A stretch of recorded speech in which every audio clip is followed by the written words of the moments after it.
Amma ba'd, ceci étant dit, serviteurs et servants d'Allah, craignez Allah tabaraka wa ta'ala. Car celui qui craint Allah tabaraka wa ta'ala, Allah tabaraka wa ta'ala le protège et le guide vers ce qu'il y a de meilleur pour sa religion et pour sa vie d'ici-bas. La piété, at-taqwa, taqwa Allah subhanahu, c'est obéir à Allah tabaraka wa ta'ala avec une lumière venant d'Allah, c'est-à-dire avec science, en espérant la récompense d'Allah subhanahu wa ta'ala. Et c'est délaisser la désobéissance à Allah tabaraka wa ta'ala avec une lumière venant d'Allah tabaraka wa ta'ala par crainte du châtiment d'Allah subhanahu wa ta'ala. Serviteurs et servantes d'Allah, le début des actions de l'homme, le début, la source des actions de l'homme, qu'elles soient bonnes ou mauvaises, droites ou corrompues, provient de quoi? Dans un premier temps, de pensées qui traversent son cœur, son esprit, et d'idées qui circulent dans son âme. Puis, ces pensées deviennent des volontés et des résolutions, avant de se transformer en actes.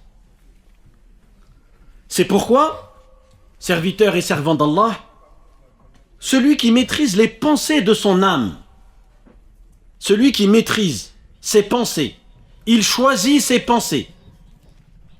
Parce que les pensées ont une influence sur ton cœur.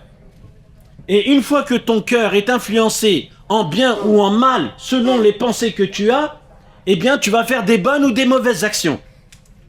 Et ça, il faut bien le comprendre. Les paroles que tu te dis à l'intérieur de toi, certes, Allah tabaraka wa ta'ala ne t'en prend pas rigueur. Il ne te jugera pas pour les paroles que tu dis à l'intérieur, tant que tu ne les dis pas avec ta langue. Et tant que tu ne fais pas des actions apparentes qui concernent ces pensées-là. Mais attention, n'oublie pas que ces pensées que tu as avant de dormir ou lorsque tu conduis, quelle que soit la situation, elles vont avoir une influence sur ton cœur. Donc il est important, et c'est ça le sujet de la khutbah d'aujourd'hui, de maîtriser tes pensées, car elles ont une influence sur toi. Celui qui maîtrise les pensées de son âme, qui les surveille avec soin, et qui se tient comme un gardien à la porte de son cœur, le protégeant et le préservant des mauvaises pensées et des suggestions du mal, en les repoussant et en les éloignant de son cœur sera préservé de la perdition et de la ruine. Mais celui, serviteur et servant d'Allah, qui laisse les mauvaises pensées et les suggestions du mal aller et venir dans son cœur, se répéter dans son âme, puis qui commence à les accueillir et à les faire grandir dans son cœur, il naîtra, ou plutôt, il en naîtra, un grand mal et une immense corruption. N'oublions pas le hadith connu de notre prophète Mohammed sallallahu alayhi wa sallam, lorsqu'il a dit, dans un hadith authentique, il y a dans le corps un morceau de chair. S'il est sain, tout le corps est sain. Et s'il est corrompu, tout le corps est corrompu. Certes, ce morceau de chair, a dit le prophète sallallahu alayhi wa sallam, est le cœur, al-qalb. Serviteurs et servants d'Allah, ce qui est bénéfique pour le serviteur d'Allah subhanahu wa ta'ala dans ce domaine, dans le domaine des pensées,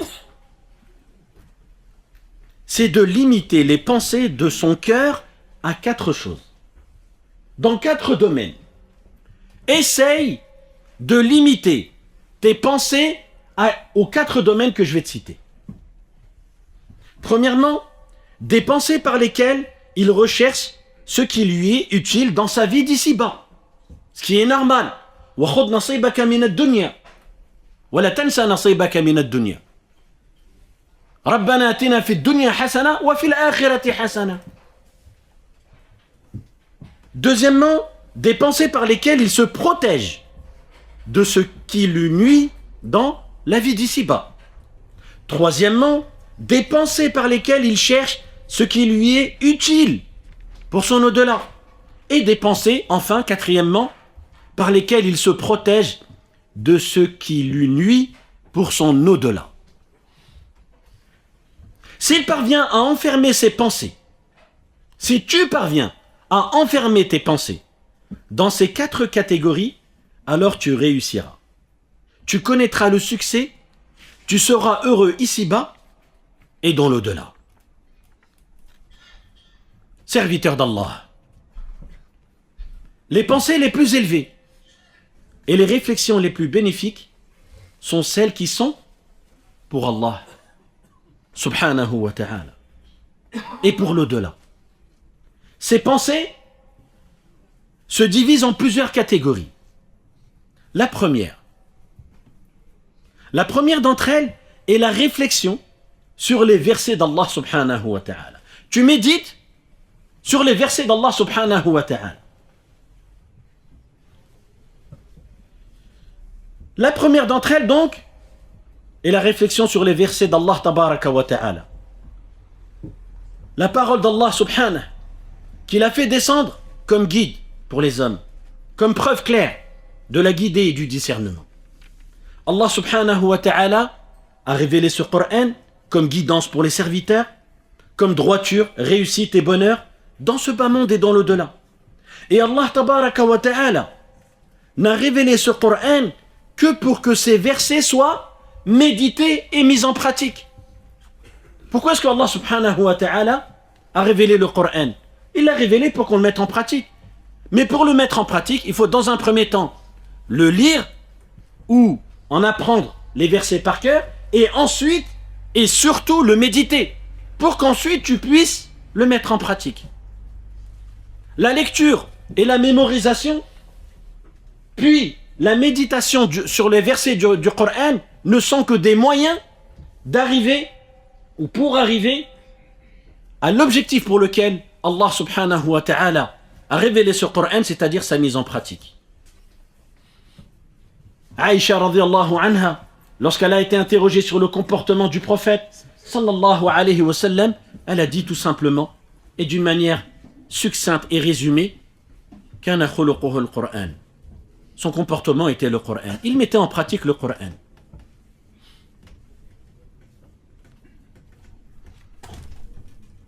Allah subhanahu wa ta'ala dit dans le sens du verset: voici un livre béni que nous avons fait descendre vers toi afin qu'il médite sur ces versets et que les doués de raison en tirent des leçons.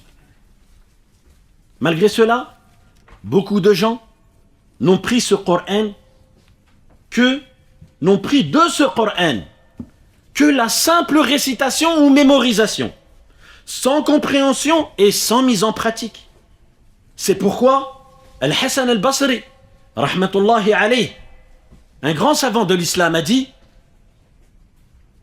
le Coran a été révélé pour être mis en pratique, mais les gens ont fait de sa récitation une fin en soi. Deuxièmement, serviteurs et servantes d'Allah, la réflexion et la méditation sur les signes visibles d'Allah. Donc, premièrement, c'était quoi? Tu penses aux versets d'Allah en méditant dessus. Tu médites sur les versets d'Allah subhanahu wa ta'ala. Deuxièmement, la réflexion et la méditation sur les signes visibles d'Allah, sur ces immenses créatures et sur cet univers si vaste. Car méditer sur ces êtres et ces créatures conduit le cœur du serviteur à magnifier celui qui les a créés, subhanahu wa ta'ala. Allah tabaraka wa ta'ala. Cette réflexion guide aussi le cœur de celui qui médite vers la connaissance d'Allah, vers son amour, vers l'espoir en lui et vers la crainte respectueuse de lui. Et elle pousse à agir selon ce qui lui plaît, subhanahu wa ta'ala. Allah tabaraka wa ta'ala a dit, dans le sens du verset: certes, dans la création des cieux et de la terre, et dans l'alternance de la nuit et du jour, il y a des signes pour les gens doués de raison. Ceux qui évoquent Allah debout, assis et couchés et sur leur côté. Couchés sur le côté plutôt. Et qui, écoutez bien, et qui méditent sur la création des cieux et de la terre en disant, après avoir médité sur la création des cieux et de la terre, Seigneur, Rabbana, tu n'as pas créé tout cela en vain. Ma khalaqta hada batilan. Subhanak, gloire à toi. Préserve-nous du châtiment du feu. Faqina adhab an-nar. Ce qui montre d'une manière claire que ce type de pensée est vraiment très bénéfique. Tu peux t'aider dans ce type de pensée par les nombreux reportages qui ont été faits sur l'univers, sur les galaxies, sur le fonctionnement de cet univers, sur le fonctionnement de ce qu'il y a sur Terre.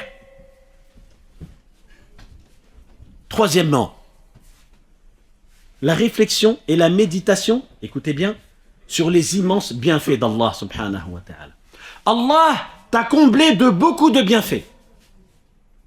Et vous, en particulier, nous en particulier, la communauté du prophète Mohammed sallallahu alayhi wa sallam, il nous a comblé du meilleur des bienfaits, qui est la guider.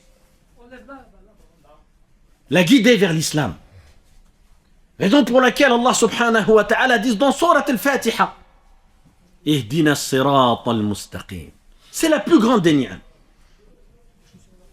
Celle qui va te permettre, au final, d'entrer au paradis. Et quoi de plus grand bienfait que cela? Le bienfait qui te permet, le seul, qui te permet d'entrer au paradis, Yawm al-Qiyam. Que tu sois guidé vers l'islam et que tu meurs, bien entendu, musulman. La réflexion et la méditation sur les immenses bienfaits d'Allah subhanahu wa ta'ala, sur ses grandes faveurs et sur ses dons innombrables, que l'on ne peut ni compter ni recenser. Si vous essayez de dénombrer les bienfaits d'Allah tabaraka wa ta'ala, vous n'y arriverez pas, dit Allah dans le sens du verset. Il y en a des milliards. Et lorsque je dis des milliards, c'est pas façon de parler. Juste dans le corps humain, je parle en plus. Il y en a des milliards. Mais on ne s'en rend même pas compte. Avec notre santé, qui pour ceux qui le savent et qui sont dans le domaine de la médecine, notre santé ne tient qu'à un fil de rasoir. Et regardez combien de personnes, subhanallah, sont en bonne santé. Lorsque l'homme occupe son esprit à réfléchir à ses bienfaits, il devient alors un serviteur reconnaissant, c'est vrai ou pas? Quand tu penses aux bienfaits d'une personne, quelqu'un il t'a fait du bien, eh bien tu vas devenir reconnaissant vers cette personne-là. À plus forte raison, quand c'est Allah subhanahu wa ta'ala, tu penses aux bienfaits dont il t'a comblé. Tu es musulman, tu as un toit, tu as de la nourriture, et en plus, question nourriture, tu manges ce que tu veux. La partie de la viande que tu veux, les légumes que tu veux, les fruits que tu veux. Et wallah que parmi les êtres humains, il y en a des millions, voire des milliards, qui aimeraient être à votre place.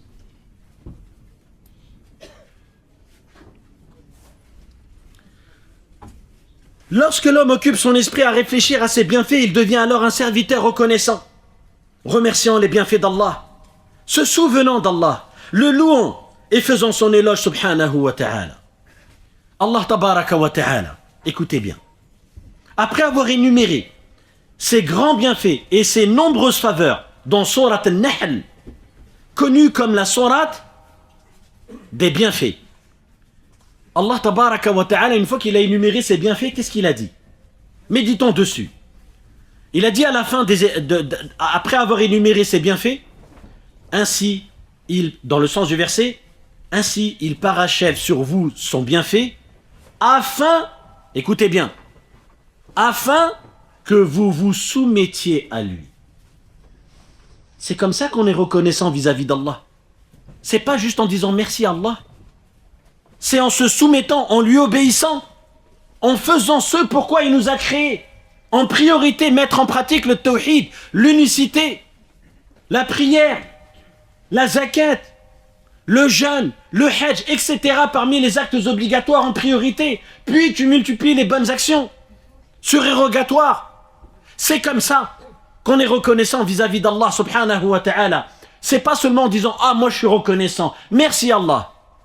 Et tu continues à avoir des graves manquements vis-à-vis d'Allah subhanahu wa ta'ala dans ta prière, dans la zakat, dans le hajj, etc., etc. Et cela contient une indication claire. Le fait que le serviteur prenne conscience et médite sur les bienfaits d'Allah le guide vers la soumission sincère à Allah subhanahu wa ta'ala et vers l'humilité et l'obéissance envers lui subhanahu wa ta'ala.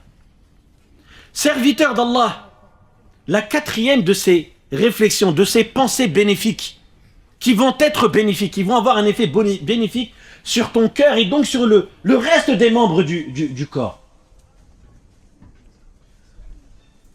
La quatrième de ces réflexions est que l'homme médite sur ses propres défauts, sur ses manquements envers son Seigneur et sur la négligence dans les droits d'Allah subhanahu wa ta'ala. Lorsqu'il fait réellement travailler son esprit sur ses manquements, cela conduit à briser l'âme qui pousse au mal. Al-ammaratu bis-sou. Et cela permet aussi de chasser l'orgueil et la prétention et tout ce qui leur ressemble du cœur, jusqu'à ce que le cœur devienne un cœur humble, brisé devant Allah subhanahu wa ta'ala, soumis à lui, conscient de ses négligences envers Allah tabaraka wa ta'ala, s'efforçant sincèrement de progresser, de s'élever et de rechercher l'agrément d'Allah subhanahu wa ta'ala. Serviteurs et servants d'Allah, la cinquième pensée bénéfique est la réflexion sur le devoir du moment et sur ses obligations religieuses. Beaucoup de gens se perdent dans des désirs futiles, dans des vœux illusoires. Ils oublient leur journée.